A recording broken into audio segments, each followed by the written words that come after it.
그 이야기부터 먼저 할게요. 어떻게 뭐 뛰어온대요? 글쎄요, 아마 뛰어올 것 같은데 대한민국이 아쉽게도 섬이라서요. 들어올 수 있는 방법은 비행기 타거나 배 타고 오는 방법밖에 없는데 그런 의미에서 안철수의 이 울트라 마라톤을 위해서 대한민국은 통일이 돼야 됩니다. 그래서 저기 시베리아나 알래스카 통해가지고 올 수 있으니까. 그렇죠. 올 수 네. 있도록. 비행기 타고 오니까 이렇게 쭉 오네. 아니 달려서. 근데 달려서? 네, 마라톤으로. 근데 지금 그러면 사실 선거 끝나는데. 방송하는 사람 입장에서는 진중권처럼 뭔가 질근질근 씹을 만한 그게 있으면 재밌어요. 방송 시간 때우기 좋잖아. 오늘 진중권에 대해서 타이틀을 걸었더니 도보다리에서가 거의 10,000을 넘어버리더라고. 그러니까 사람들이 그 이야기를 듣고 싶은 거예요. 타이틀로 걸려있기 때문에. 근데 안철수는 진중권에 비하면 좀 폭발력은 떨어지죠. 왜냐면 이제 한물간. 이미 이제 그 진중권이 딱 요즘에 같으면은 사실상 이제 잘 말린 오징어다라고 하면 씹는 맛에 있어가지고 안철수는 이제 씹다 버린 껌 정도의 느낌이 나요. 아닙니다. 그렇지 않습니다. 근데 안철수가 와서 이상하게 자유한국당과 친해지면 또 진중권보다 확 올라갈 수가 있는 것 같아요. 또. 네, 안철수는 정치에 입문할 때도 그랬고 그 네. 전에 사회생활 할 때도 그랬고 사람들하고 친해지는 법을 모릅니다. 낯선 사람과는 절대로 밥도 안 먹고 차도 안 마시고 악수도 안 해요. 그런 사람이 자유한국당 정치인들하고 친해질 수 있을 것 같아요. 정치인으로서 안철수는 바닥을 이미 다 드러냈고 이 사람이 독일을 가서 미국을 가서 공부를 해야 될 때가 아니었어요. 국민들하고 접하고 국민들이 뭘 받아야 될지 자기의 밑바닥이 이미 다 드러나 버린 상황에서 이 밑바닥을 채우기 위해서 해야 되는 건 책 보고 공부하는 게 아니에요. 유튜브로 이제 소통을 해야죠. 유튜브도 소통을 하건 뭐 시장 바닥에 가서 사람들이 손을 잡아주건 이 사람이 갖고 있는 바닥을 높여줘야 되고 이 사람이 갖고 있는 어떤 뭐랄까 진정성과 국민들의 그 공감 이 능력을 높여줘야 되는데 미국 가서 공부하고 독일 가서 아무리 훌륭한 스승을 만나고 아무리 훌륭한 책을 본다고 해서 이게 채워지는 게 아니거든요. 그래서 달리기 했지 않습니까? 달리기만 하면 뭐예요? 스쳐 지나갈 텐데 옆에 있는 사람 자꾸 이야기를 하라고. 기록 세웠다던데. 제가 생각하는 훌륭한 정치인은 연민으로부터 출발해야 된다고 봅니다. 연민으로부터. 그러니까 우리가 아는 많은 훌륭한 정치인들 보면 정치의 시작이 연민에서부터 시작한다고 보거든요. 근데 이제 안철수라든지 아니면은 또 이제 우리가 아는 뭐 검사 출신의 정치인들 이런 사람들이 연민에서부터 정치를 출발하는 게 아니거든요. 어떻게 보면은 내가 어떤 명예라든지 또 내가 하고 싶은 일 뭐 어떤 그러니까 연민하고는 좀 거리가 멀죠. 그런 데서 출발했는 사람들은 방금 그 필승님 말씀하셨던 그 어떤 뭐랄까요 이 공부를 해야 되는 게 아니고 소통을 해야 된다 이런 거 할 줄 모릅니다. 왜냐하면 내가 더 위에 있는데 내가 어떻게 보면은 관리를 해야 되고 통치를 해야 되는데 그런 소통을 한다 이런 생각이 아예 있을 수가 없습니다. 그러니까 새로운 정치를 하고 자기가 정치인으로서의 새로운 역량을 보여주려면 그걸 했어야만 하는데 또 가서 책을 보고 앉아있네. 미치겠어요. 그러니까 제가 봤을 때는 안철수는 그냥 쇼하는 거죠. 예를 들어서 안철수가 새정치민주연합 공동대표할 때 우리도 그때도 방송이 있었으니까 우리가 주장했던 것이 만지지 마세요. 깜짝 놀랐네. 주장했던 게 뭐였냐면 당시 안철수가 부산 내려가서 출마해야 된다고 그랬어요.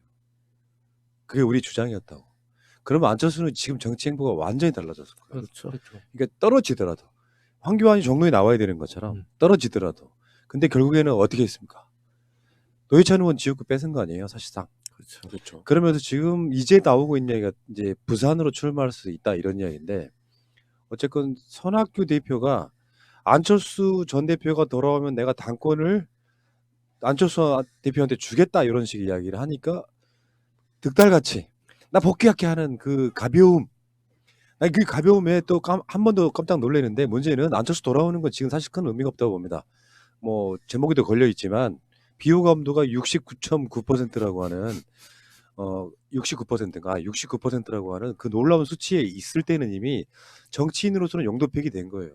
그러니까 호감도가 떨어지는 건 올리면 되는데 비호감도가 70%에 가까운 사람은 이미 한계가 노정돼 있는 거잖아요. 그러니까 자기 깐에는 정치해본 사람 입장에서는 또 뭔가 열심히 하면 비호감도가 떨어질 거 생각하기 착각입니다.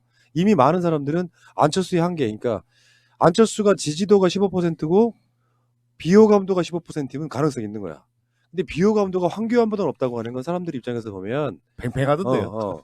둘이 서로 싸우고 있는 네. 건데 문제는 이 안철수가 돌아온 게 중요한 게 아니라 보수 대통합이라고 하는 것에 어떻게 작용을 할 것이냐를 한번 이야기해 보자는 거예요. 근데 지금 유승민이 그랬었죠. 2년 전에 결혼을 잘못해서 고생했다고. 아, 그것도 진짜 비열한 표현이죠. 어. 그리고 황교안은 유아무개란 표현이었어. 유아무개. 이 사람 성격이 좀 그런 스타일이 좀 무나무개라고 대통령 표현하고 또 유승민을 유아무개라고 표현하고 이렇게 하잖아요. 이런 과정들을 보면 보수 통합 저는 절대 안 된다고 보는 과예요. 안철수는 자유한국당에 그냥 들어가지는 않을 겁니다. 그러니까 어게인 국민의당 노린다고 봐요. 그러니까 보수 통합을 위해서는 제일 필수적으로 필요한 게 카리스마 있는 지도자가 필요해요. 그러니까 내가 책임지고 갈 테니까 최소한 그 카리스마의 가장 0.1% 정도 근접하는 사람이 김무성 스타일이거든요.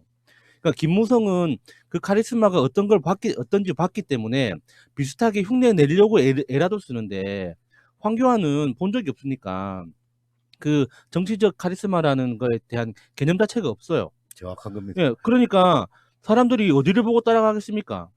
이게 정치적 카리스마가 있는 지도자가 있을 때 그나마 내가 어떤 경제적인 개인적인 이익이 아니라 공적인 목적으로 정치를 한다고 포장을 할 수가 있거든요. 그런데 그런 지도자가 없을 때는 나를 포장하기가 힘들어요. 개별적인 플레이어들이. 그러니까 뭉칠 수가 없는 거지. 그렇죠. 지금 현재 뭐 황교안, 유승민, 안철수 또 뭐 다른 사람 있는 뭐 이정현도 있나요? 거기 넣어주나요? 넣어줄지는 모르겠습니다만 이렇게 그 사람들을 봤을 때 정치 역정들을 봤을 때 양보한 적이 있는 사람들이 아닙니다. 희생하고 자기가 손해를 보더라도 대의를 위해서 뭔가를 양보하고 이런 본 적이 있는 사람들이 그러니까 아니기 때문에 거기에서 뭐 저는 뭐 조금 걱정했는데 또 안철수가 돌아온다 하길래 혹시나 보수 대통합 될까봐 조금 걱정했는데 안철수가 돌아온다길래 근데 이런 말이 있었어요. 네. 옛날부터 진보는 분열로 망하고 보수는 부패로 망한다 이런 말이 있었잖아요. 네, 근데 그렇죠. 참 재밌게 지금 보수가 통합을 논해야 되고 보수가 분열을 걱정해야 된다는 이 상황이 참 재밌는데 원래 보수는 근본적으로 분열하기 어려워요 사실. 보수라는 건 지키자는 거잖아요. 지키는 걸 어떤 형태로 지킬지 논할 필요가 별로 없거든요. 그냥 지키면 되는 거지. 진보야 어떤 방향으로 사회가 나아갈지를 판단해야 되기 때문에 여기에서 의견 차이가 생겨서 분열을 발생하는데 근데 보수가 통합을 논해야 된다 이 자체가 굉장히 재미있는 지금 하나의 사회적 현상이고 그리고 통합을 해야 되는데 머리가 하나 늘으면 이게 통합이 되겠습니까? 어렵지 당연히. 그러니까 어떤 시점까지는 이 소위 말하면 보수가 통합이 돼야만 민주당을 이길 수 있다고 생각을 할 거예요. 어떤 시점까지는. 그렇죠. 근데 그 시점을 지나고 점점점 총선이 가까워지면 내 몫을 챙기려고 노력해요. 그러니까 제일 큰 당의 정당 대표가 품을 넓게 해가지고 다 들어와 해야 되는데 사실상 속마음과 겉마음이 다르거든. 겉마음은 보수 통합해야 된다고 해요. 근데 속마음이 뭐냐면 내 밑으로 다 들어와. 그러니까 그렇지. 민주당을 견제하기 위해서 니들한테 지분 안 주고 우리를 찍어주면 이 사람들 깔아뭉개 주세요라고 하는 속마음이 들어있거든요. 그런 상황에서 그 속마음을 읽는 사람이 누구예요? 안철수나 유승민은 읽을 거 아니에요. 그러니까 지금 그런 상황에서 그렇게는 못 가지. 특히나 안철수는 지금까지 해왔던 말이 있습니다. 자유한국당에는 절대 안 간다고 했던 말이 있어. 그러니까 안철수 스타일이 좋게 써먹으면 굉장히 유용하게 써먹을 수 있는 거야. 약간 똥꼬집. 그래가지고 이럴 수 있잖아요. 자유한국당이 총선에서 대패하고 황교안이 물러나는 상황이 되면 사실은 그때 돼서야 보수 대통합이 이루어질 거예요. 대선 지금에 가면서 그럴 때 황교안이 지역구라든지 어디서 떨어지고 당대표에서 물러나고 그러는 과정에 그때서야 새로운 보수당이나 안철수 등등이 해처 모여가 되면서 내가 보수의 주자로 우뚝 설 거야라고 나름대로 그 시나리오나 그림이 있는 거라고 보기 때문에 총선 전에는 좀 보수 대통합 안 된다고 봐요. 보수 대통합이 안 된다는 걸 유승민이 저는 입증했다고 봐요. 유승민이 2년 전에 결혼을 잘못해서 참 고생 많이 했다. 이 말은 잘못되면 네 탓이라는 거예요. 이런 자세로는 보수 통합 절대 안 돼요. 거기다가 총선은 말이 좋아 당이 이제 그 당이라는 포장지가 있지만 결국에는 개인의 생존이 제일 중요하거든요. 그렇죠. 그러니까 내가 생존할 수만 있다면 대통합해서 저 당에 들어가서 도움이 된다면 들어가는 거예요. 그런데 왜 대통합이 불가능하냐면 그게 도움이 안 되거든요. 왜냐하면 공천 혁신해야 된다고 이야기를 하는데 지금 대통합을 이야기하는 사람들은 다 중진이라고. 근데 황교안이 중진 다 물러나라고 공개적으로 이야기하고 있잖아요. 이 상황에서 그 당에 들어가면 내가 물러나려고 들어가나? 당선되려고 들어가는 건데? 그러니까 말이 안 되는 이야기를 동시에 하고 있으니까 선수들은 알거든요. 야, 저거 나 그냥 그 포장지로 쓰려고 하는구나. 보수 통합이라는 포장지로 쓰려고 하는구나. 그거 말고 뭐 있습니까? 지금 그 사람들은 내가 당선이 목적인데. 황교안 같은 거 하는 걸 보면 계속 보수가 분열되고 있잖아요. 그래서 지금 민주 계열 쪽에 상당히 도움이 될 것 같아요. 그래서 이제 중복된 후보들이 많이 나올 거 있고 황교안이 계속 된다면은 저는 총선 전에도 그쪽 그 자유한국당에서도 황교안을 밀어낼 수도 있지 않을까라는 생각은 들거든요. 그런 일이 있을 수 없습니다. 그건 네. 이제 막아내겠습니다. 막아내야 돼요. 절대 막아내야 하는 일인 것 같습니다. 근데 뭐 알려도 황교안이 못해요. 나가도 또 응. 새로 들어올 사람 역시 황교안보다 특별히 나은 사람도 보이지 않거든요. 그래서 홍카콜라가 크게 노리고 있잖아요. 걱정할 그렇죠. 홍카콜라가 지금 노리고 있어요. 지금 계속. 아 재밌다. 네. 참 어쨌건 그- 이 안철수와 이렇게 그림이 그려지면서 사실 안철수가 돌아온다고 하는 건 다시 말씀드리지만 안철수는 총선 때 제2의 국민의당을 노린다라고 보시면 될 것 같고 그게 이제 호남 기반이 아니라 수도권이라든지 또는 뭐 영남일 수도 있는데 사실 밑그림 자체가 전반적으로 봤을 때 안철수가 돌아올 시점은 아니라고 봤거든요. 안철수 정치 일정에 도움이 별로 안 돼요. 완전히 잊혀졌다가 다시 돌아오는 건 모르지만 뭔가 간보는 것 같은 느낌. 이 사람 자체가 특성이 약간 도장 깨기 전문가잖아요. 다 깨버리는 이게. 얘기죠 뭔가. 그러니까 우리들 입장에선 자유한국당 자, 들어가도 한 무방하다고 생각합니다만 실제로 바른미래당이나 새로운 보수당의 지지율이 나오고 있잖아요. 이 사람들이 의미 있게 나오고 있어. 어떤 여론조사에 7% 등등 해갖고 두 당을 합치면은 거의 한 8, 9% 정도가 나옵니다. 자유한국당은 죽어도 못 지겠다는 소위 말하면 자기가 느꼈을 때는 건강한 보수라고 느끼는 사람들이 있어요. 그 지점에 있는 사람들 그 시장이 뻔히 있고 또 연동형 비례대표제가 지금 포함되어 있는 상황이 만들어지고 있고 그래서 어정쩡하게 새롭게 통합하려면 굉장히 힘들다고 보는 게 그런 예를 하나 들을까 싶어요. 추미애 대표가 당대표 할 때 가장 먼저 했던 것 중에 하나가 대선 전에 민주당 당명에 김민석 대표와 통합한 거였어요. 기억하지 못하실지 모르겠지만 그러니까 안철수와 그 김한길이 벌였던 당명이에요. 새정치민주연합의 약칭이 뭐였냐면은 새정치연합이었어. 약칭이 5글자나 돼. 그러면서 민주당의 약칭을 버려버렸단 말이에요. 그러니까 민주당의 적자 중에 하나였던 김민석 의원 등은 민주당 당명이라도 지켜야 되겠다고 당을 만든 거예요. 그러니까 그걸로 무슨 뭐 지분 요구하겠다고 했다가 다 거짓말이고 당명을 누가 가져가면 안 되잖아요. 만약에 당시에 국민의당이 민주당이라고 하는 당명 가져갔으면 역사가 어떻게 됐을지도 몰라요. 복잡해지죠 진짜. 근데 그러면서 대선 전에 민주당이라고 하는 당명을 김민석 당시 대표가 가지고 오면서 어떤 조건도 요구하지 않았습니다. 그러니까 뭐 지분을 요구한다든지 저런 게 전혀 없었어요. 그냥 아무 조건 없이 들어왔단 말이에요. 그런 서로 간의 양보랄까 이런 것들이 있어야만 보수 대선 통합 이런 게 되는데 이자들 자체가 정치적으로 그런 지분 갖고 사는 정치인들이에요. 그러니까 자기가 헌신적으로 할 수 있는 그런 정도의 마인드가 전혀 없는 사람들이라서 다 그런 패거리 정치 아닙니까? 안철수가 자기 꼬붕들 데리고 어디 당을 들어간다거나 하면 다 지역 공천 다 보장해주고 들어가는데 그 협상이 되겠냐고 이건 불가능하다고 봅니다. 그러니까 안철수라는 비호감도 69%의 대선 주자라고 불리는 사람 밑에 거기 붙어 있는 사람들이 패거리로 몰래 다니면서 손학규도 흔들고 유승민도 흔들고 막 싸우는 거예요. 이렇다 보면 결국에는 시간은 계속 점점 흐르고 있고 벌써 1월달 새해를 맞이했지만 지금 벌써 2일이 됐고요. 금방 지나면 1월달 지나가고 유승민은 지금 보수 대통합 하려면 늦어도 2월달까지 해야 된다 그러는데 그게 쉽지가 않다고. 근데 안철수라고 하는 어마어마한 변수가 또 나타난 거예요.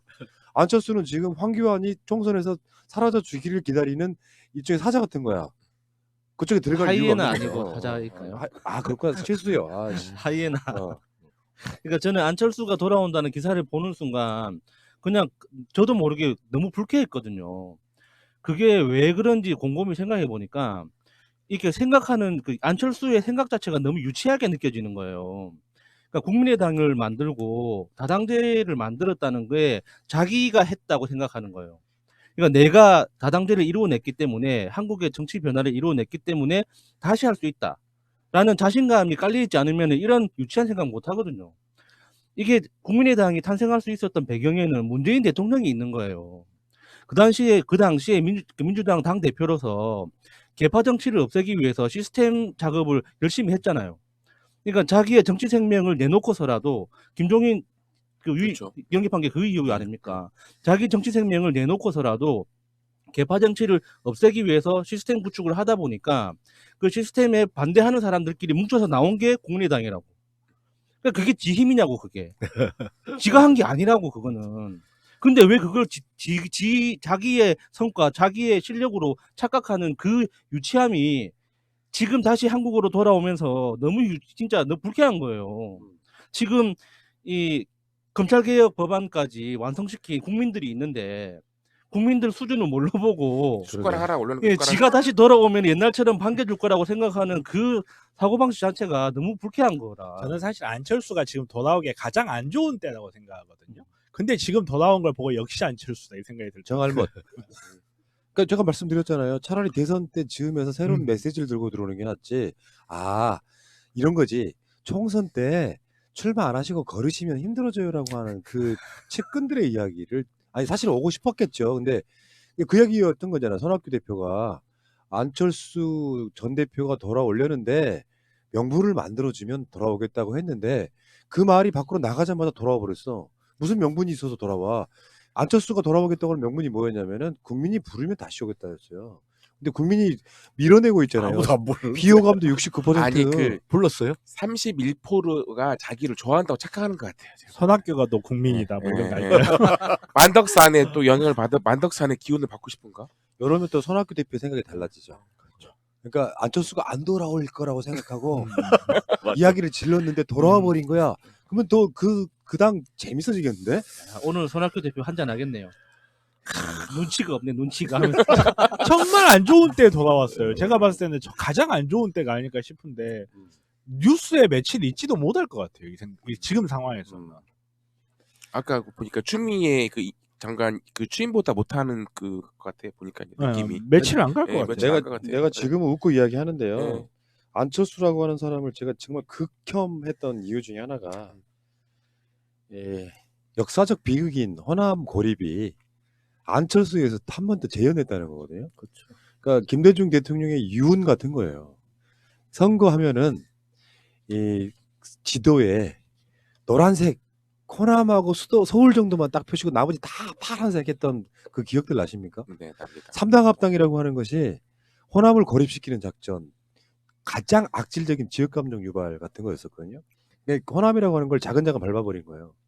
그걸 이용해서 국민의당을 창당해가지고 어떻게 그러니까 문재인은 무능해라는 프레임을 갖고 좀 센 걸 원하는 사람들한테 구호로서는 먹혀서 그게 국민의당이 총선 때 20대 때 41석을 얻게 되는데 그 시간이 지난 후에 다 알아버렸죠. 그러니까 이미 대선 때는 호남 사람들이 문재인 대통령을 찍게 되는 이 과정이 또 있다가 보니까 저는 이렇게 생각해요. 보수 대통합은 사실상 힘들어요. 이렇게 고만고만한 잔챙이들이 군응할거하고 있는 데다가 이런 환경이 만들어지려면 대통령 지지율이나 민주당 지지율이 굉장히 약해야 됩니다. 근데 지금 아주 거대하게 자유한국당보다 한 뭐 더블 스코어로 앞서고 있는 민주당하고 대통령 개인 지지율은 거의 60%에 육박하는 아직도 이런 힘이 있기 때문에 지금은 힘들다. 그러니까 총선 이후에 대선이 가까워지면서 안철수, 유승민, 황교안 이런 잔챙이들끼리 서로 또 뭐 도토리 키재기 같은 걸 하게 되지 않을까 이렇게 한번 결론을 내려보겠습니다. 자, 보수 대통령 없다. 고품격 이간질 방송 새날입니다. 그리고 어느 쪽으로 들어가든 먹혀요. 먹힌다고. 그러니까 지금 안철수나 유승민이 자유한국당으로 들어가면 황교안 키워주는 것밖에 안 돼. 그러니까 지금 절대 들어가지 말고 밖에 있다가 황교안 사퇴하고 난 뒤에 들어가라고 내가 알려드리고 싶어요. 다시 한번 말씀드릴게요. 고품격 이간질 방송 새날입니다. 여기까지. 기분 좋네. 결론 잘 나왔다.